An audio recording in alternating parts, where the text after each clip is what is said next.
Welcome to the Judgment Free Zone. You've downloaded the Alcohol Free Marriage Podcast, episode 46 for March 20th, 2023. Now adjust the volume control so that the sound can be heard in all parts of the room.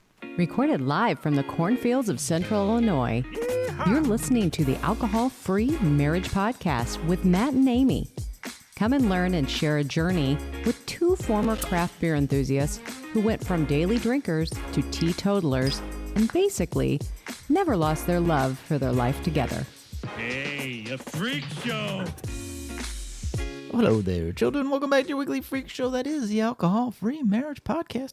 I'm Matt, along with the always lovely and very fluffy in her endless scarf over there, Coach Amy. How are you? My love. Infinity scarf. That's the word I was looking for. Well, we'd like to say that spring is almost here, and it is, but not quite Depends on, yet. I guess, the groundhog, the weatherman, Mother Nature, or just look at the calendar. Or look out the window and it because disagrees. Spring is supposed to be here, I think, in a couple of days. Couple of the days? Couple of the days. In a couple of the days. But right now, I think the high yesterday, 20-something. All I know is there was snow on the ground yesterday, and I was... Yesterday morning, we woke up to snow. No bueno, kids. No bueno. Yeah. So, but anyways, there's it's your weekly okay. weather report from the cornfields of Central Illinois, in case you were curious. Yes, and just as a reminder, if you like this podcast, please go out and like, share, and subscribe. Even if you don't like it, share it with somebody else. Maybe they'll like it. Yes. Try that. Just share it. Share it. That does help us. Doggone it. Share it. Share it. And if you're watching on the YouTubes, as you all should, because it's so cool, you see all the fun graphics and like drinks of the week and all that cool stuff, and our guests that we have like this week. We may look a little different because our podcast studio, also known as our son's room, when he's is home. usually the podcast studio, but he's home for spring break, and so you Had won't to see it do on a camera, but our little camera's a bit- little closer, and it's sitting on Had to top do of the a little, bed. Yeah, do a little adjusting. But I think it'll work. Good thing the camera doesn't have peripheral vision. It's okay. Yeah, no, you're correct. Glad it doesn't. And he's home, so he took me to the gym. I got my swole on, as the kids say. Did my exercising. You're swole. I don't know what that's. So it was swole. Swole. I don't know. Swole. I lifted weights, which I haven't lifted in. He's like, "How much do you lift?" Ever? And it's been a minute. I'm like, I don't even know how. He goes, well, not too heavy, not too light. I'm like, what is this, Goldilocks here? I'm trying to figure out these weights, and I walk into a gym and I'm like, lost. I'm like, I don't even know where to begin. And he's a very good trainer at that. Yeah, he is, and he took me. What was it? The last time he was home. So I think we both have now had a little bit of a taste back into the gym, because I used to go to the gym a lot. Yeah, you did. Pre-children. Yeah. Yeah, you did. I forgot. Yeah. Yeah. I mean, that was my routine. Everything, be at the gym by 5 a.m. and do all of that. And it doesn't. I don't like the whole is it a meat shop? Is it a bunch of guys? I don't care. I know I don't have muscles no matter where I go to work out. It doesn't matter. I just need somebody to show me the things to work on, because no. And it was good. He took you. It was upper body day yesterday, Amy. Yep. What we worked on. I thought it was a total body yesterday. No, upper body. Just upper body. Okay. And mainly arms and chest, I guess. I don't know. I'm judging by what hurts today. That's yeah, what I I'm know. looking at. Yeah, so awesome. Yes. Well, and then coming up, the Alcohol-Free Spirit experiment is coming up. You can go to thealcoholfreespirit.com to get all the information about my program with Coach Suzanne Nissen. It's a 6-week take a break from alcohol, where we really dig into all of those thoughts and beliefs that we have around alcohol, take a break, and then we also examine our relationship with God in that and how it all works together too. Whole system. How it works, because we look at the wholeness of the individual, and how our spirituality also touches all those parts of our lives. So, if you're interested, you have until April 1st to get the $100 off discount off the program as well. So if you would like more information on that, make sure you go to thealcoholfreespirit.com, or you can go to joyontheotherside.com and get all that information as well. Wow, a lot of .coms. I know there are a lot of .coms there. So .com bubble, kids. You never know. So yes, and it was St. Patty's Day on Friday. It's weird. It felt like it was like on for a week because the parades were last Parade weekend. was last Saturday. was People actually were on for- partying on Friday a week ago on this, I- like on the 10th. It started here, I swear, It was a full week, pretty much. on the 10th. Yeah. And it's like, okay, well, we have the parade the whole week prior, and then the whole week of there are Right. I don't think there are I didn't see anything events, I didn't and see anything all for the Saturday. events, just all the events really are drinking events, which St. Patrick's whatever. Day. I only remember going out for St. Patty's maybe 2 or 3 times. And since we had kids, I don't remember really once or twice maybe. I don't know. I just wanted to always go and get my corned beef and cabbage. That was your thing. Did you even have it this year? Nope. But it's probably going on for the whole month of March. I can probably find somewhere to go get a Reuben. You can probably get a Reuben anywhere, anytime. You don't just have to get that. I know. It's not a special. But we did buy Irish soda bread one last time. I asked Amy, I go, I'm telling you. all right, hold on. Is this a seasonal thing? So this can't become Oh, a it habit. is. And it's like, okay, well, it'll go away. The Irish season. The whole month of March should just be the Irish season. Don't you think? The season of Ireland. Yes, I would. I mean, I totally think it should be, right? Sure. Well, speaking of the season, since I'm not Irish. You are not either. We're Welsh. and Scottish. yeah. But we're Irish adjacent, as we said last week. So Irish adjacent. Yes. Amy, do your I know it's not St. Patrick's Day anymore, but it was, and these are some good St. Patrick's Day drinks as well. They're not going to see it because the camera's all kinds of weird, but why don't you just announce what that is? It's a Guinness Zero. It's the non-alcoholic draft. Yes, which is very close to the real Guinness. Is So amazing. good. It's really good. It's one of my faves. Guinness is interesting because they even put The nitrogen Yeah, thing. Amy's like- I didn't even know what it was. I thought there was Yeah. ice in my Amy's beer. like, I think it's frozen. I said, no, it has a little nitro pack in it. So when you open it, it helps it like create the foamy, like more draft-like in nature when you It's pour it. really good. They do a very nice job. I had a friend who actually bought it because it has a big blue 0 on it, and he thought it was zero calories. And I'm like, No. he's like, no. He's halfway No. through before he realized it was no alcohol. I'm like, how in the hell did you expect to get 0-calorie alcoholic drink?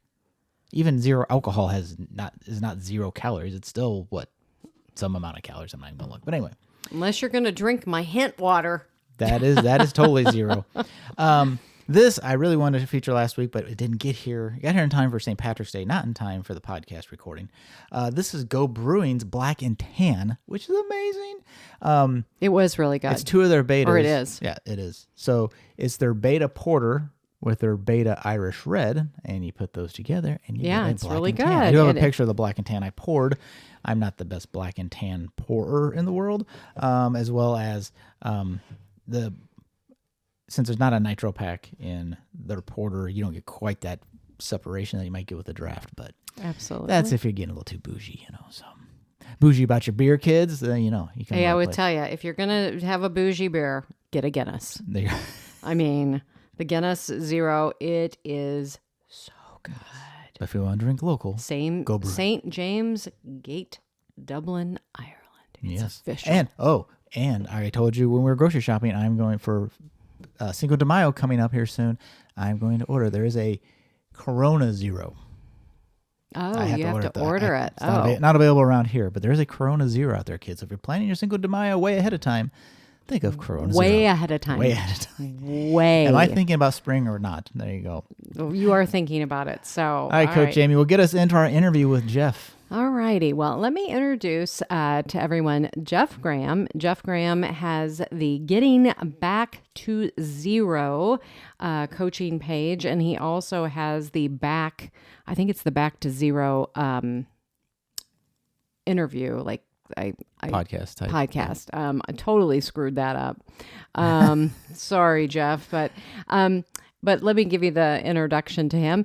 Jeff had a demanding career. He had 4 children and a wife who was busy with her own career. And so Jeff had a lot on his plate. He suffered from severe anxiety since his 20s, and alcohol helped him to relax and cope with all the stresses of life. Does that sound familiar? Yes, and say, copy. Jeff quit drinking when he finally realized that alcohol was taking far more from him than it was giving. Today, he is a back to zero. No, he is back to zero. Can we just do a line here and I'll start that over? Okay. Today, he is back to zero and a certified Naked Mind coach. He specializes in working with individuals that wish to maintain their busy lifestyle with anonymity while they address their relationship with alcohol. So let's get into our interview with Jeff.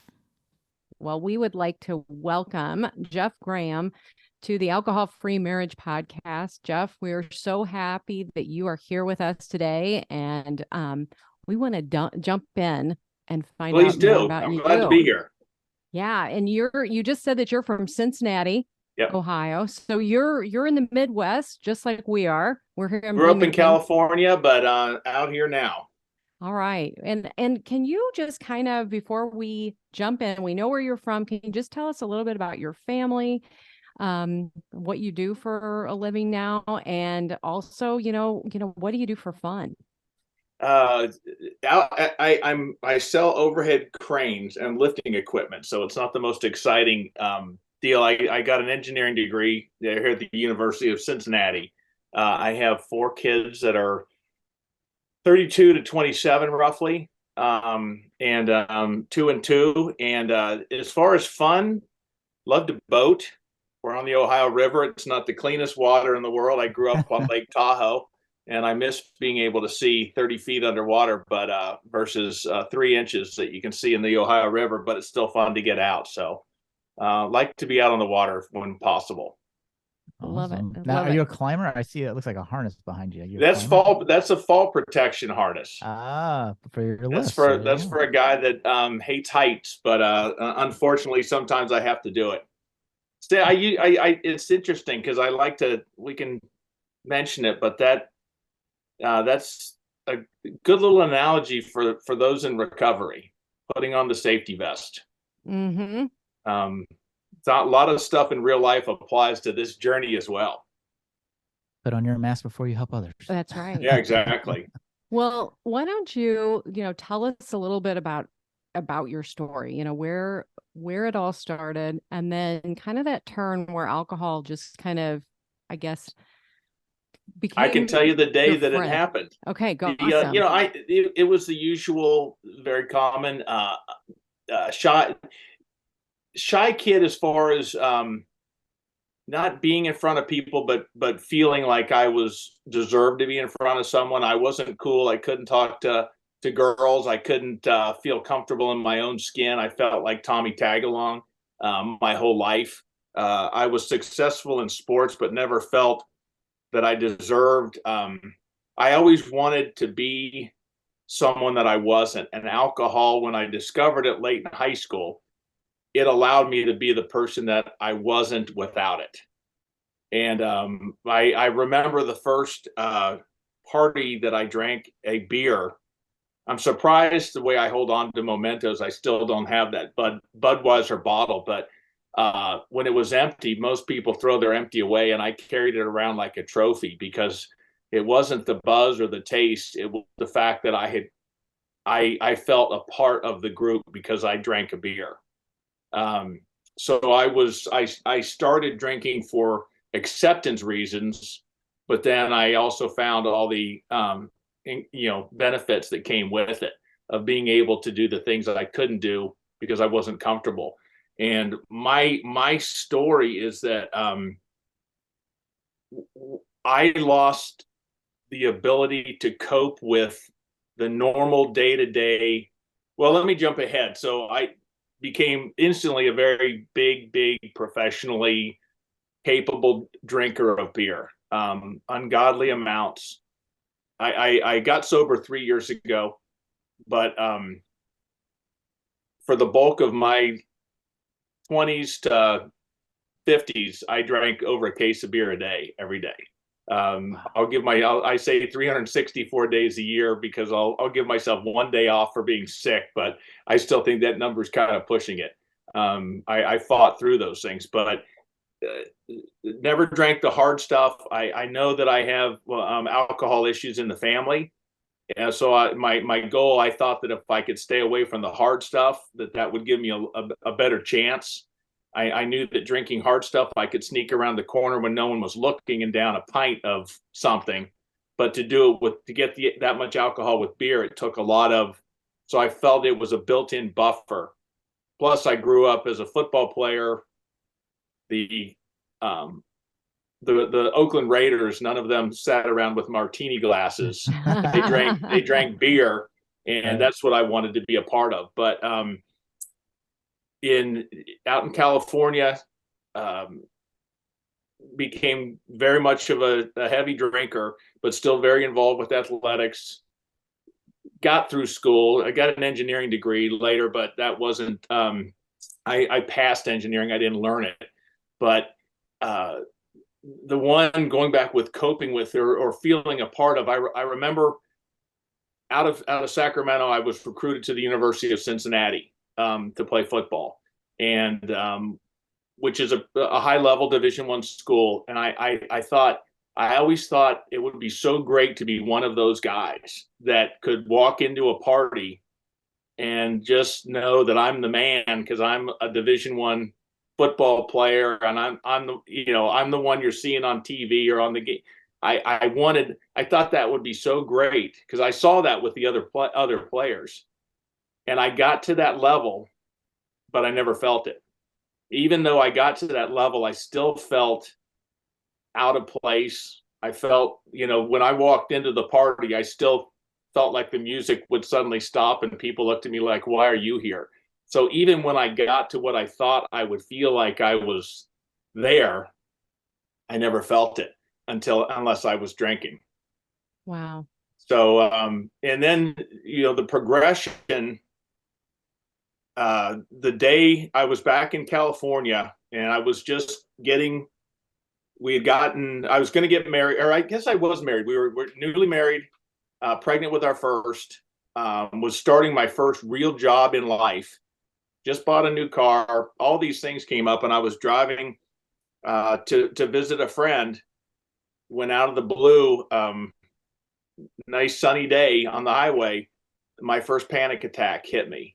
And it something I had no idea what a panic attack was. I had never heard of anxiety. This was back in 89, I guess, maybe 90.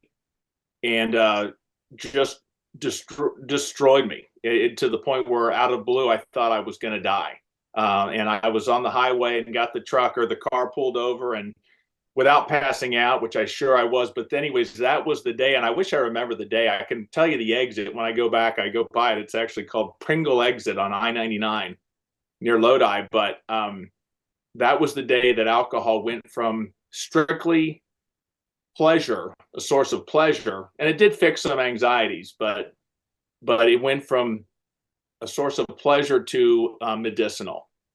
Because at that day, I entered into a world that stole a decade of my life of anxiety, bad anxiety, panic attack, the anxiety where I couldn't drive on the highway in the high speed lane. I couldn't go across large bridges. I couldn't go to the grocery store.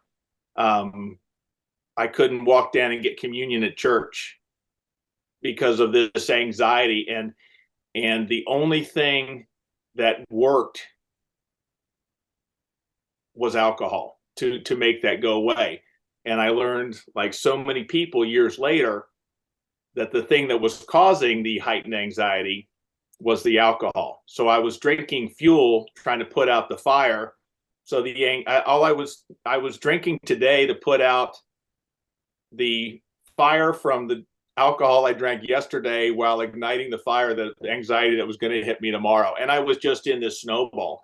But I've told that to doctors, and this is tough because anxiety medicine, that whether it's antidepressants, the stuff they will prescribe, unless it's the hardcore opioid, whatever, the stuff that you want to mess with anyways, most of that is negated with the use of alcohol. Well, as a mid-20s, late 20s guy when this happened, I remember talking to a doctor, and of course I downplayed how much I drank, but he said, you need to stop drinking. Well, there was no way I was ever going to stop drinking. I was in my, mid to late 20s. That's what I did. That was my source of that was my escape. That was my that's what I did it for. That was to find fun. So the only thing, so the medicine that I was given doesn't work when you're drinking, but the only thing that worked, the problem with the medicine for someone like me was it usually takes 2 to 3 weeks. Well, that's great, but I got to get home and I got to cross that bridge tonight, or I have to go see. And the fear got so bad that I had something that might work over the next 3 weeks, or something that's available now, instantaneous. They sell it on the corner. It's cheap. Right. I can get it at any time, and it works. Well, I'm very instant gratification minded, and I needed instant relief, and it was hard. And with people that fight anxiety, it's a tough one, because the thing that's causing it is what we still see as the quick relief and the instant band-aid for it, but it's what's causing it. And I wish I'd known that for 30 years. So I entered into a world of anxiety fueled by the drinking, which I was doing to put it out, but it stole, I don't know, 10 years of my life. I couldn't do job interviews, so I didn't seek promotion. I was a salesman who was afraid to go on sales calls. There was a lot of things I didn't do because I got to the point with alcohol. One of the many things it did for me negatively is it robbed me of my ability to cope with normal fears. And, fear of, I've got to speak in front of a crowd, or I've got to go stand up and do a toast, or I've got to do that. Those are normal. There's nothing wrong with having that anxiety. We all face anxious moments, but I because of my anxiety and panic attacks, I associated any kind of anxiety, any hint of fear, with a panic attack. And I feared the fear so much that I drank. I just snowballed it in the wrong direction. And I wish I had known, all the benefits people talk about, all the reasons to quit drinking. Anxiety alone, the freedom from it is worth everything. But I hate saying that, because 80% of the people that have go through this with anxiety and drinking will tell you the exact same thing.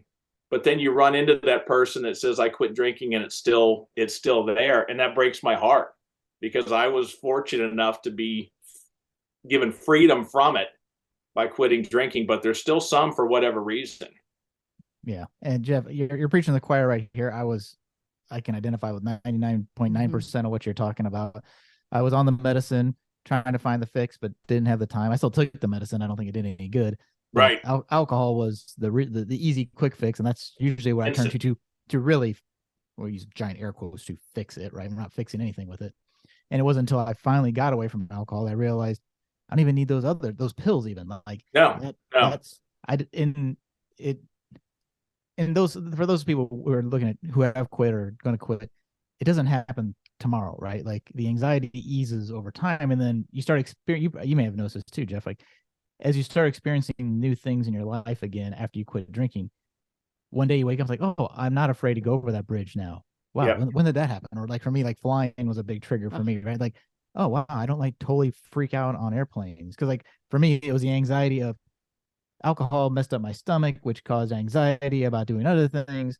Well, once I didn't have stomach issues from drinking, then the anxiety about flying, it's all together, right? So your analogy in that anxiety snowball. Now, do you still take your?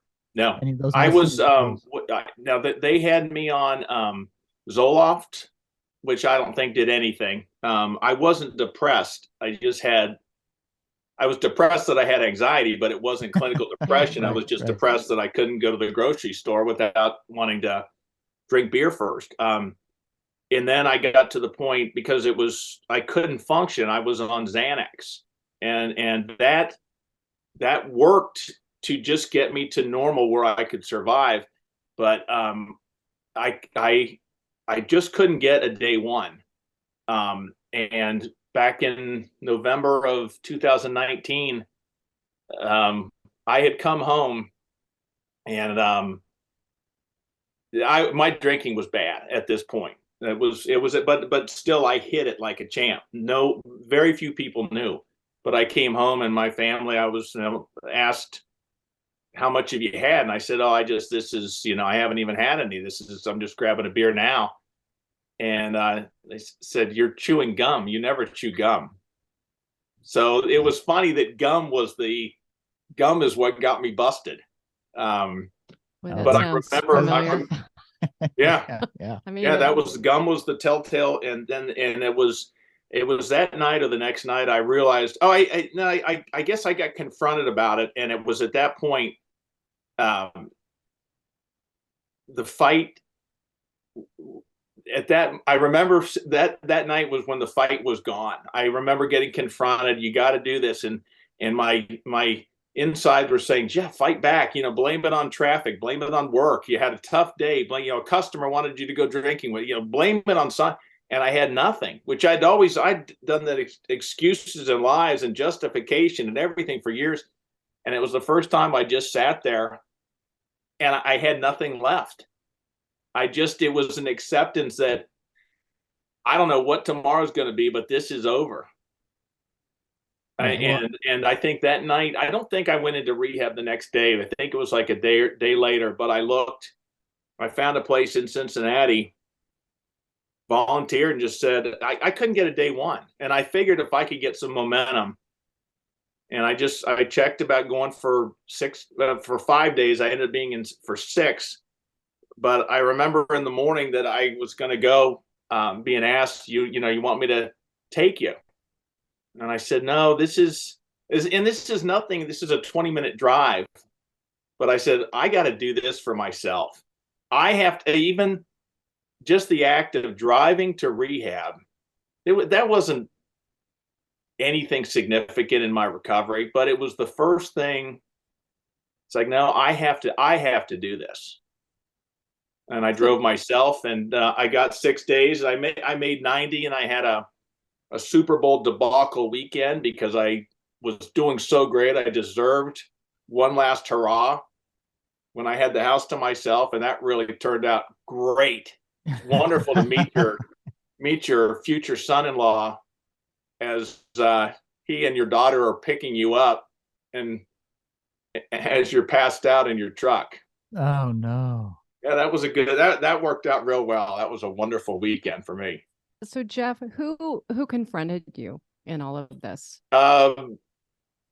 Amy, I hid so well that the only people that knew, my wife was the only one that really, but had no idea the extent of my drinking. Okay. We to this day even have said the kids have not seen me tanked. Look, I hid it well. I did it when I could, and it was nightly, but after people were in bed, or the amount of work and effort I put into drink is insane. The amount of effort and looking over your shoulder and calculating. I was under the influence of alcohol, even when I wasn't under the influence of alcohol. It ruled me. It wasn't just at night when I was drinking. It ruled my life. But I was confronted by my wife primarily. The kids were getting frustrated, but they were, it's Dad. What are we going to, but I think I confronted myself. Okay. I was pushed into a corner where I was getting confronted, but it was when I confronted myself, because I realized I can't go another day and not get a DUI at this pace. I can't go another day and not get fired because someone's going to find out. Someone's going to smell it on me. I can't do it anymore. I was exhausted from it. But I had no idea how to stop. I couldn't get a day one. Everyone says, I can't get a day one, and people frustrated with that.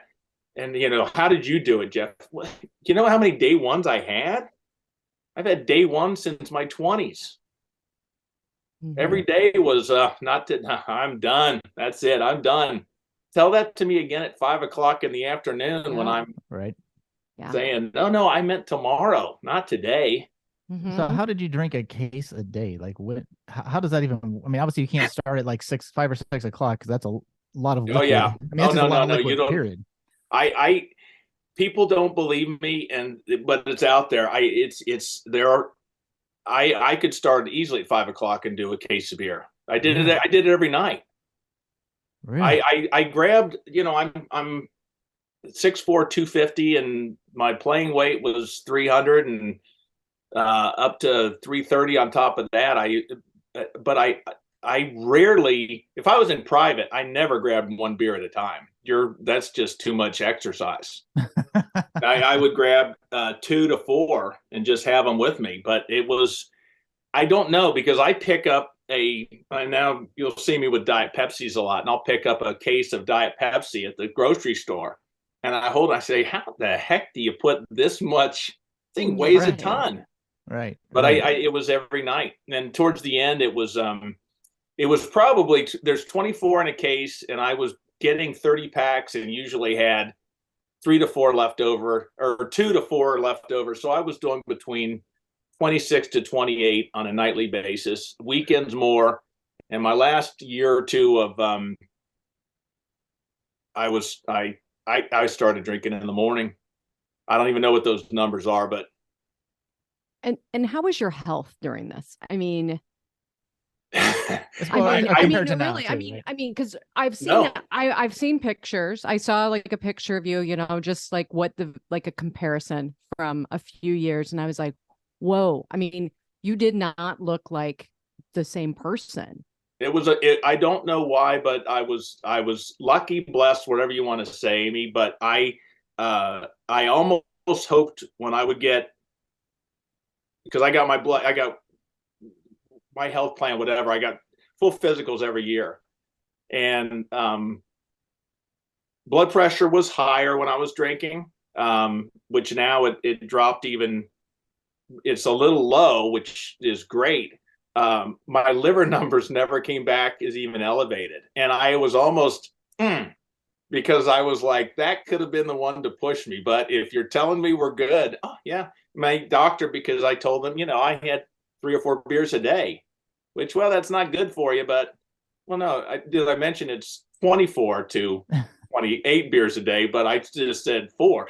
I lied, but no, your numbers are okay. And I thought, green light. And I almost wish. I mean, I was thrilled I didn't, but it was like, God darn it! If I get some bad news, maybe that would be the catalyst to get me to stop. Right. But Right. so I don't know. It was a fluke. It's I'm fortunate.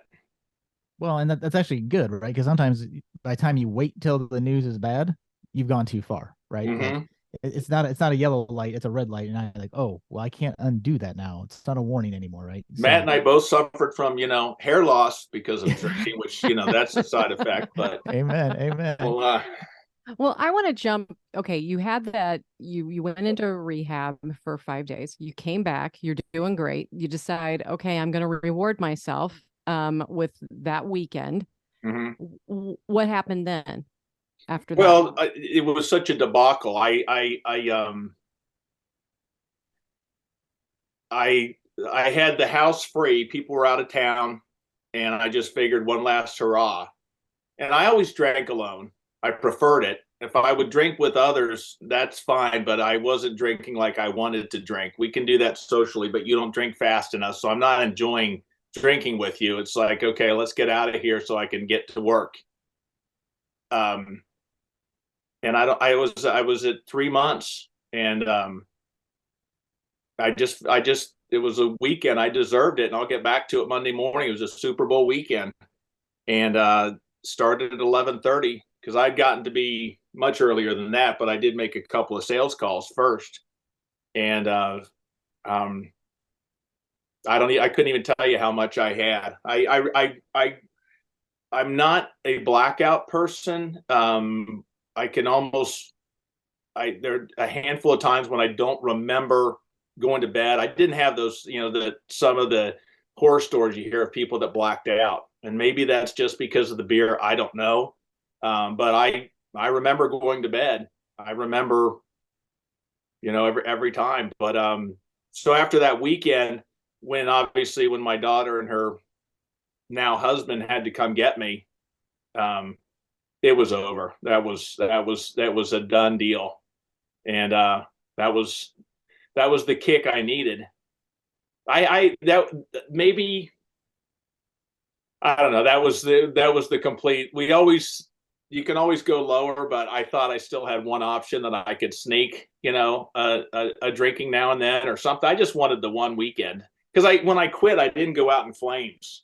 I didn't even realize this is sad, but I like to laugh. But when I went into rehab, I was in rehab talking to people, and they were about how drunk they were when they came in. I said, "You came into rehab drunk?" And they said, "Oh yeah." And I said, "Oh, I wish I had known. I would have had one last hurrah before I got there." I thought they'd, at rehab say, Right.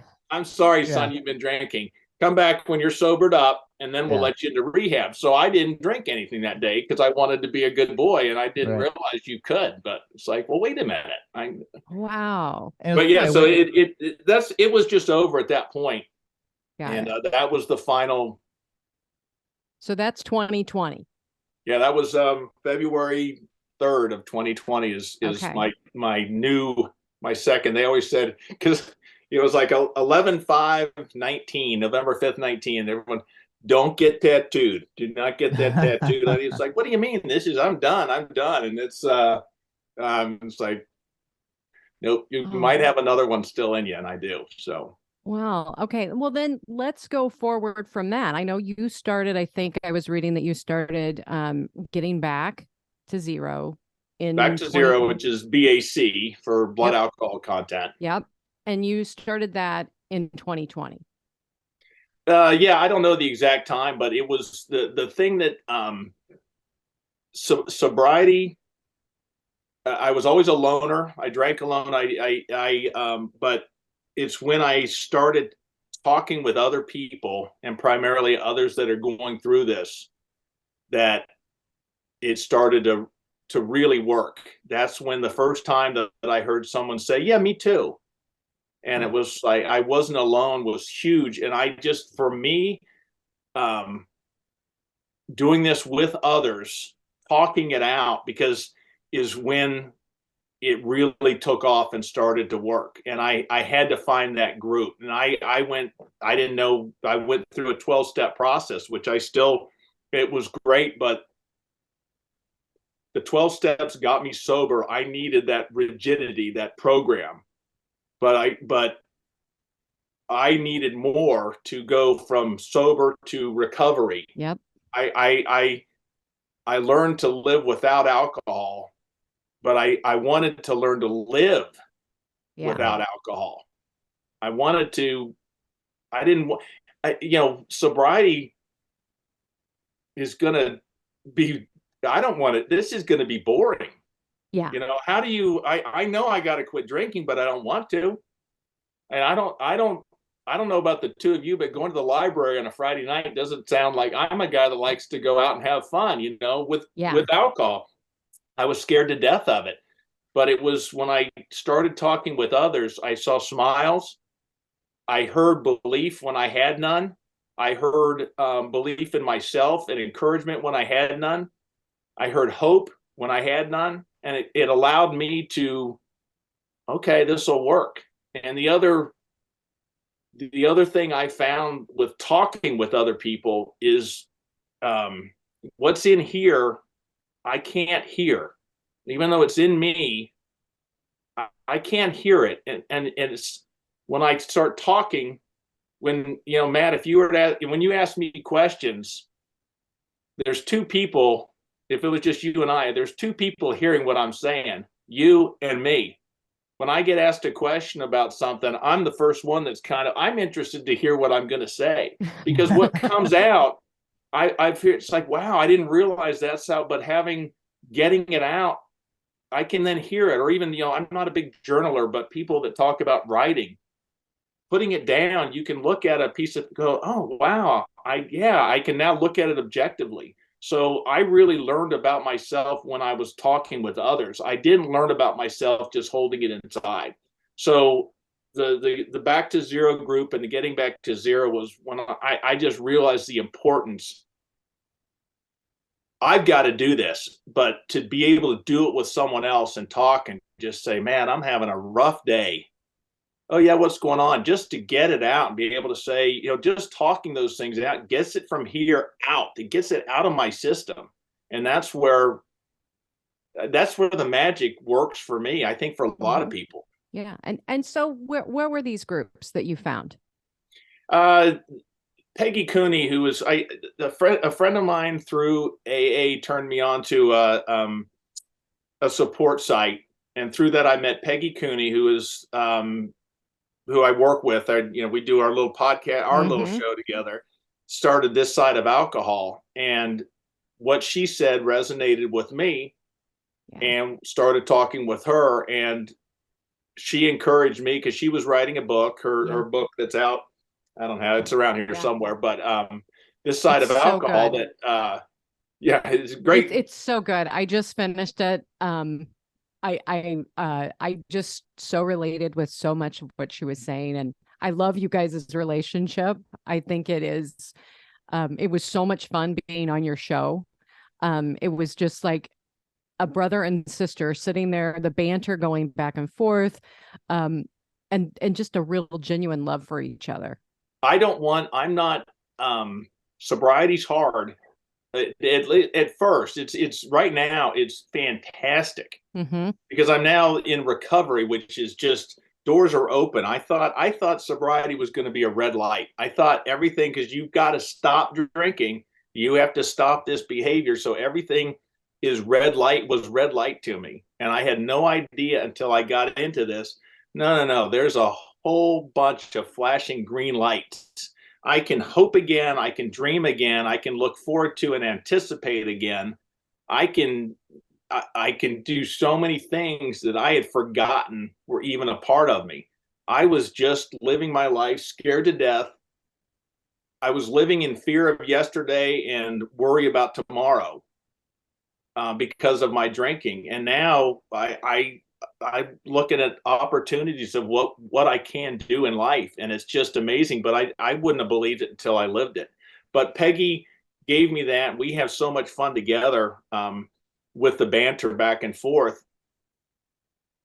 I call us Sonny and Cher because they really really do great magic together. But on stage, she looks at them, rolls her eyes, and just, you annoying nuisance. Why do you have to breathe? And that's the fun we have. But that it's finding someone that gets it. My two best friends aren't big drinkers. We did in college, but they don't have now we'll have a beer now and then or whatever. They're my two best friends, and they don't get it. They have no understanding why after 23 beers, that 24th is the most important one in the case. It's like, what's the difference between 23 and 24? You have no idea who took it. Give it back to me. I got to have it. Peggy or, someone else, the two of you that have done this, they get it. And it was important to me to not feel like I was the only one on the planet that was going, because people that didn't get it are saying, what's your problem? Just don't drink. Just what's your problem? You want to have 3 and then stop. Why can't you just do that? So all I heard was, what's your problem? So obviously something's wrong with me. I've got a big problem. And when you find others that go, oh yeah, I get it. Me too. Me too. It's like, I'm not alone. What a relief. Yeah. And so how'd you do it? How'd you do it? How'd you get out? Well, how'd you get through that? Well, and that's where the discussions come, and that's where the magic happens. Yeah. And that's with, now that, you're a coach, I know that you're experiencing those same things that I am. Like, you have somebody asking you, it's like, all right, well, let's start with this.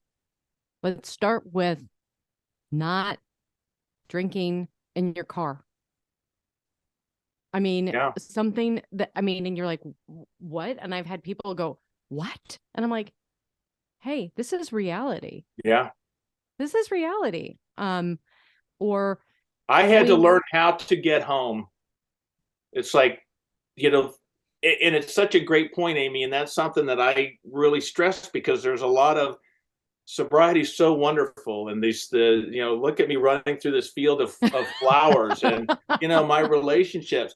That's great, but I got to drive home tonight, and I haven't done that in 30 years without picking up a 6-pack. How do you drive home without beer? How am I supposed to fall asleep? I know how to pass out. I don't know how to fall asleep. Amen. I didn't know how to do it, and it was like that's where working with someone that has gone through it before.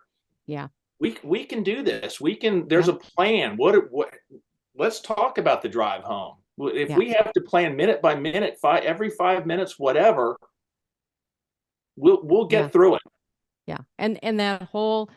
I know that there were times, when you play the game, because I played the game with the box wine, it was like, okay, I'm going to go here. And I can remember, I think you asked me, well, when you didn't drink, were you thinking about it? And I was, even when I would go and, all right, I'm going to fill this glass up and no one's going to know that this is the third trip to that. And now I'm going to tell myself no.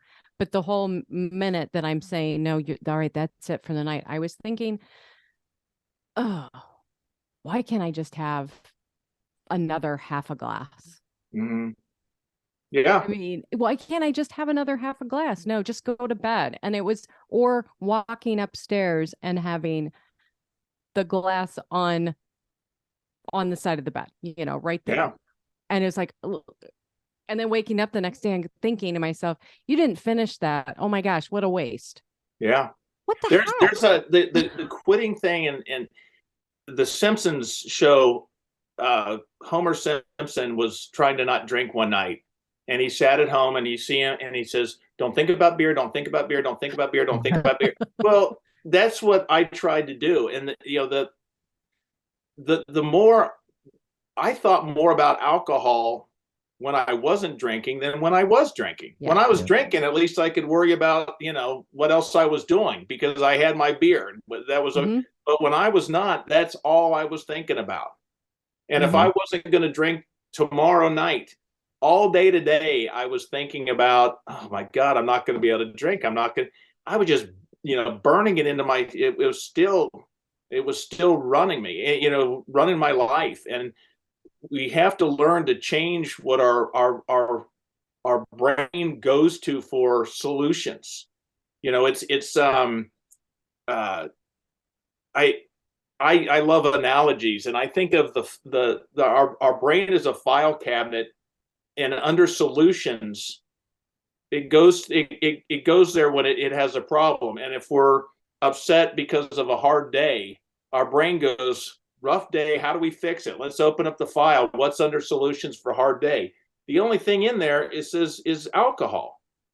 Well, it has nothing to choose from because that's what we've done for so long. So we have to put in new solutions into that cabinet and new things of whether it's exercise or talking to someone or going to a meeting or whatever it is for you, of getting out, of calling your kid or volunteering, which I like to do, to coach, because those are things that give me a new relief that alcohol did give me, giving myself a new thing. And if it was actually, those things start to fill up the solution cabinet. So the next time I have a rough day at work, my mind goes, well, yeah, we got a problem, rough day. What's in the cabinet? Oh, we got exercise, we got coaching, it doesn't just immediately go to alcohol. So I have at least a chance of creating new solutions that I live for those things. But we have to live them. And Matt, you asked about this vest behind me. That's a fall protection harness. I don't like heights. The only way I'm ever going to get where I can deal with heights is if I get used to them and desensitize. Hiding from heights will never fix my problem. I have to go out and start to get, it's hard for me to get over a fear of heights because I'm afraid I'm going to fall. So I don't want to go out on heights because if I fall, I'm in trouble. putting that vest on allows me to venture out slowly, small steps, maybe just a foot off the ground, two, whatever, and get used to it and get used to new scenarios, an uncomfortable situation. But I know that if I fall, that thing's going to hold me up. So I've got the security to start, and then I can build on it. Living your life free of alcohol, people are afraid to go to a party because I'm going to drink. Well, when you're ready, why don't we do that? But let's take our vest with us. And maybe that's Amy, maybe that's you, maybe that's whoever. But now I've got someone with me that if I struggle, they're there to hold me up and keep me from falling off this beam. But I can start with the safety things to go through that first social situation, that first party with my safety around me without drinking. And I get home and go, you know what? It wasn't the greatest. It was still, but I did it. I actually got across the beam. I didn't fall. They were there. Well, now it makes the next party or the next attempt a little easier. And we start to desensitize and prove to ourselves, you know what? I can actually go to a wedding and not drink and have a pretty good time. Right. Well, now the next one I do, it snowballs in the positive. And that's where the freedom comes, because right now I couldn't imagine doing anything without alcohol. I love sports, but don't even mention tailgating, because I'm not. Why would you not tailgate without drinking? I'm 3 years in, and I couldn't care less. I have no desire. I can't wait to go tailgating and see my buddies and friends and smell the grills going and hear the band playing and the excitement of the game. And that again, those are what I focus on now. Yeah. And that's where the miracle of recovery is. Yeah. You start realizing I don't want to go through life going, okay, don't drink. Don't look in that cooler. Honey, can you grab me a Diet Pepsi? Because I can't. I don't want to have to make that choice. Yeah. I don't want to have to fight and work that hard. I want to live. Yeah. Yep. And the freedom of, hey, you know what? I really do like tailgating, not just because of the alcohol, or you know what? I actually don't even like tailgating because I only went for the alcohol, right? So you get to learn the things that you really do like and maybe really don't like. So Jeff, when you're at that tailgate party or you're having your evening and you're not drinking 28 beers, what's your go-to drink now? What's your favorite NA beverage to go to? I hate this. It's so bad for you, but they should be sponsoring me and endorsing me, because I put the Anheuser-Busch kids through college, or the Anheuser kids through college, but now it's the Diet Pepsi kids that I'm going through. I'm not a big mocktail fan. I've dabbled, with the NA beers. They're pretty good. Yep. And I will have one when I'm out, but I'm cautious because last Thanksgiving had a rough week. And I came home and I had some NA beers in the fridge, just from, I think I was using them, talking to someone about options that you can do. And I remember grabbing one night for the wrong reason. I grabbed one because I was having a lousy day, and I just felt that maybe the smell of it, the holding of it, the taste of it will just, even though there's nothing in it of alcohol, maybe it'll still placebo me and give me just a little. And I remember thinking, not the right reason to be doing this, Jeff. So I put it back. But I love the idea of alcohol-free drinks and fun. But for me, I think it's a personal choice, because for me, if we all went out for dinner, I'd love to have one of those. I think they're great. It's festive. It's fun. It's a good time. But I have to watch for myself, because this is a work in progress. So I got to stay sharp on some things. Sure. Yeah. You had many a year with 28 cans of the real thing. So I could see how that could get to be a slippery slope, especially if you're going at it for the wrong reasons. So at least you're diversifying your college support to the Pepsi Cup. Yeah. Yeah. Well, yeah, the Budweiser cans or packages have my picture up like the, have you seen him lately? We're worried about him. He's missing. He's missing. He's Haven't- gone. He's checked Client out. demand charts have skewed. He's Yeah. doing new things. If you can He's- find him, we want him back. Our sales have plummeted.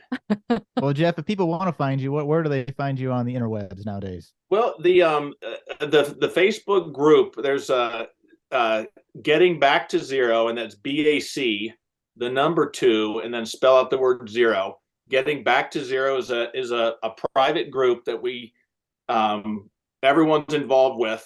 I think my Instagram is back dot the number 2 dot spell out the word 0. But I started the other thing, Matt, is I started a private free men's Facebook group just called Take It Back. So it's TAKEITBAC, Take It Back, and it's a group just for men. And we just kind of, it's a place for the dudes to vent, talk about Amy behind her back, whatever we have to do.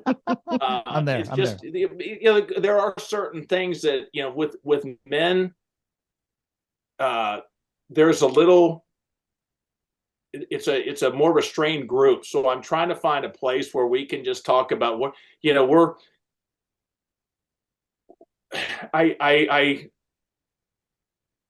I kind of am trying with that group. There's a lot of the fluff and go easy. And there's a part of me that wants to, what I needed was kind of a, hey, Jeff, if you're ready, then quit talking about it. Do it.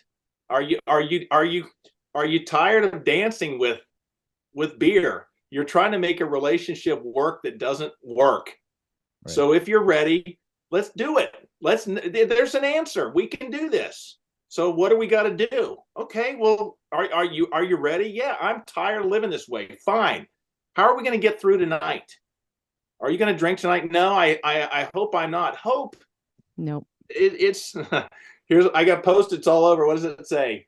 Don't hope, do. It says right there. I got Post-its.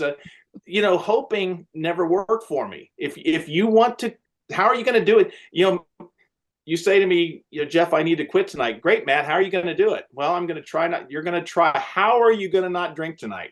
Right. Well, I'm just hope. You're just going to hope it happens. No, then what's your plan? Yeah. What do we have to do? When do you typically drink? Well, at 5 o'clock I get off, and what are you going to do at 5? Well, then let's get a plan. How are you going to get past that liquor store on your way home? Call me. Crank up. Do you listen to? I listen to the same talk show. Well, then put it on rock and roll and crank the rock and roll. Call me on the phone. Drive a different route. Come up with a plan to get it. If you're ready to do this, let's get a way to do it. And we'll build momentum. And then we start figuring out and we're going, do you really need it? And let's start addressing our beliefs about it, because I believed it relaxed me. Matt, I believed it took away my anxiety, and I have never lived a bigger lie in my life. Amen. I agree. Yep. I agree. Well, we are so happy that you joined us today. And we will put all that information in our show notes so that people can get a hold of you. And again, thank you so much for coming on our show. Oh, I couldn't be happier you asked me. This is great. It's a pleasure to meet. Well, Amy, I knew you, but Matt, good meeting you. Thanks, Jeff. Yeah. Appreciate it. Well, thank you, Jeff Graham, for being on the podcast this week. I so identify with the anxiety and the beer clocks and the hiding. Oh my gosh, there's so much. I knew when I was reading his story and then being on his show, just kind of that background, how he was feeling with the anxiety and that. I'm like, I think you're gonna really relate to him. And when you're under the influence of alcohol, you're under the influence of alcohol when you're not under the influence of alcohol. Mm-hmm. That hit. Yep. It's right so good. Home, so. He's such a great guy, and we'll have all of his information in the show notes. And thanks again, Jeff, for being on our show today. Right. All right. Check out joyontheotherside.com if you want to talk and chat with Coach Amy, or sign up for the April Alcohol-Free Spirit program. Otherwise, we will join you next week here on the Alcohol-Free Marriage Podcast. I am Matt, along with Coach Amy, wishing you peace and love, and we are out.